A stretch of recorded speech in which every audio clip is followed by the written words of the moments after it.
السلام عليكم ورحمة الله وبركاته إن الحمد لله نحمده ونصلي على رسول الكريم أما بعد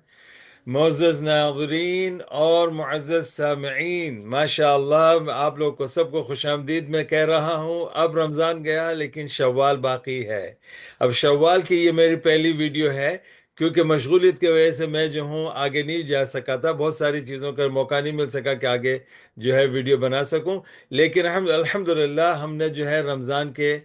پورے 29 روزے گزارے ہیں ماشاءاللہ۔ اور کچھ لوگوں نے جو ہے اتوار کی جو ہے پہلے عید منائی ہے اور پہلا دن شوال کا گزارا ہے، ان کے حساب سے آج جو ہے پانچواں دن بنتا ہے، کسی کے حساب سے چوتھا دن بنتا ہے۔ تو الحمدللہ مسئلہ نہیں ہے، کیونکہ یہ میری پہلی ویڈیو ہے شوال کے مہینے میں، اور اسی طرح انشاءاللہ شوال کے پورے 30 دن، چاہے وہ مہینے میں 29 ہی دن ہو، لیکن میں نے ایک سٹینڈرڈ رکھا ہے کہ 30 ریمائنڈرز ہوں، 30 نصیحتیں اور واعظ کروں گا آپ لوگوں کے سامنے، بیان لاؤں گا۔ ہر روز ایک نئی ویڈیو جو ہے اس سلسلے میں آپ لوگوں کے سامنے پیش کروں گا، اور یہ سلسلہ زندگی رہی تو انشاءاللہ ذی القعدہ، ذی الحجہ، محرم، سفر، یہ سارے پورے سال میں ہر روز ایک نئی ویڈیو آپ لوگوں کی خدمت میں پیش کروں گا۔ آج جو ہے مجھے آپ لوگوں کو یہ بتانا ہے کہ رمضان جانے کے بعد جو ہے سب سے پہلے ہمارے ذہن میں یہ آتا ہے کہ ہم عید کیسے منائیں۔ عید منانے کے بعد سب سے پہلے جو ہے ہم کیا چیز چھوڑتے ہیں؟ روزے چھوڑ دیتے ہیں، نفلی روزے چھوڑ دیتے ہیں،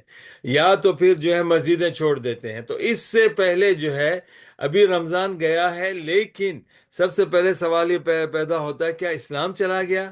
روزوں کے احکام چلے گئے؟ عبادت کے احکام چلے گئے؟ نہیں، ابھی ہے، کیونکہ سب سے پہلے سوال یہ پوچھیں کہ نبی پاک صلی اللہ علیہ وسلم نے شوال کے بارے میں کیا کہا ہے جو رمضان کے بعد آ رہا ہے۔ تو اس کے مطابق جو ہے میں انشاءاللہ آپ لوگوں کے سامنے ایک بہترین حدیث امام بخاری، امام مسلم رحمۃ اللہ علیہ کی کتاب سے، صحیح مسلم سے میں لے کے آیا ہوں، جس کا حدیث کا نمبر ہے 1164 ہے، اور اس میں امام مسلم رحمۃ اللہ نے ابو ایوب الانصاری رضی اللہ تعالیٰ عنہ سے روایت کیا ہے، عن ابی ایوب الانصاری رضی اللہ عنہ، عن ابی ایوب الانصاری رضی اللہ عنہ انه حدثه ان رسول الله صلی اللہ علیہ وسلم قال من صام رمضان ثم اتبعه ستا من شوال كان كصيام الدهر. Anybody who has completed, mashallah, Rasulullah is saying, he who has observed the fast of Ramadan, جس نے بھی جو ہے رمضان کے روزوں کو جو ہے مکمل کر لیے، ماشاءاللہ، من صام رمضان، جس نے رمضان کے روزوں کو مکمل کر لیے، ثم اتبعہ ست من شوال، اور پھر شوال کے 6 دنوں کو اس نے 6 اور روزے رکھ لیے شوال کے، کان کصیام الدہر، تو ایسے لگتا ہے جیسے گویا کہ اس کو اللہ اتنا اجر دے گا گویا کہ اس نے پوری زندگی کے روزے رکھ لیے یا سال بھر کے رکھ دیے۔ تو یہ اللہ کی طرف سے ہے، اور جو اللہ چاہے تو وہ پورے سال کے دے سکتا ہے، اللہ چاہے تو پورے جو ہے زندگی کا جو ثواب دے سکتا ہے۔ تو لیکن یہ روزوں کا کیا طریقہ کار ہونا چاہیے، چند چیزیں میں اس کے بارے میں آپ لوگوں کو بتاؤں گا۔ پہلی بات تو یہ ہے کہ نبی پاک صلی اللہ علیہ وسلم نے خود اپنی زبان سے یہ نہیں کہا کہ اتباع سے مطلب ہے کہ پورے 7 سے 6 روزے جو ہیں ایک ساتھ رکھنے، اس میں رخصت ہے۔ اب وہ رخصت کیا ہے؟ آپ ابتدا کے پورے 6 رکھ لیں ایام میں شوال کے، عید کے بعد سے، یا بیچ میں بریک دے کر ایک دن چھوڑ کے ایک دن رکھ لیں، یا جو ہے جمعرات اور پیر کا رکھ لیں ساتھ ساتھ، یا 13، 14، 15 جو ہے شوال کے رکھ لیں، یہی نیت سے کہ آپ شوال کے 6 روزے رکھ لیں۔ بس خلاصہ یہ ہے کہ 6 روزے جو ہے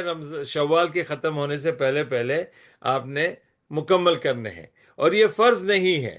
یہ سنتی روزے ہیں، نفلی روزے ہیں۔ تو اس میں ایک چیز کا خیال رکھنا ہے کہ اگر آپ کے، خاص طور پر ہماری بہنوں کے اگر ماہواری کی وجہ سے، یا ہمارے بھائیوں اور بہنوں کی وجہ سے جو بیماریوں کی وجہ سے جو ہے رمضان کے روزے چھوٹ گئے، اور یہ شوال میں وہ روزہ رکھنے کی قضا کرنا چاہتے ہیں، تو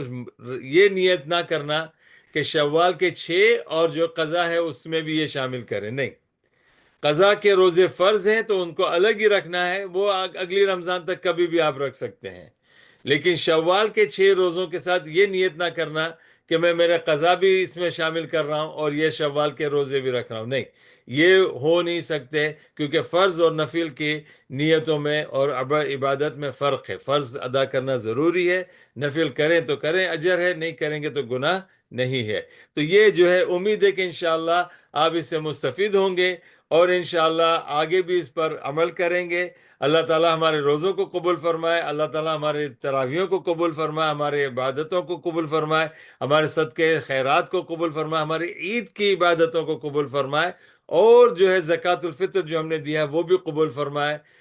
چلیں انشاءاللہ اگلی حدیث تک، اگلے دن کی ریمائنڈرز کے لیے، تب تک میں انشاءاللہ آپ لوگوں سے اجازت چاہتا ہوں۔ السلام علیکم ورحمۃ اللہ وبرکاتہ۔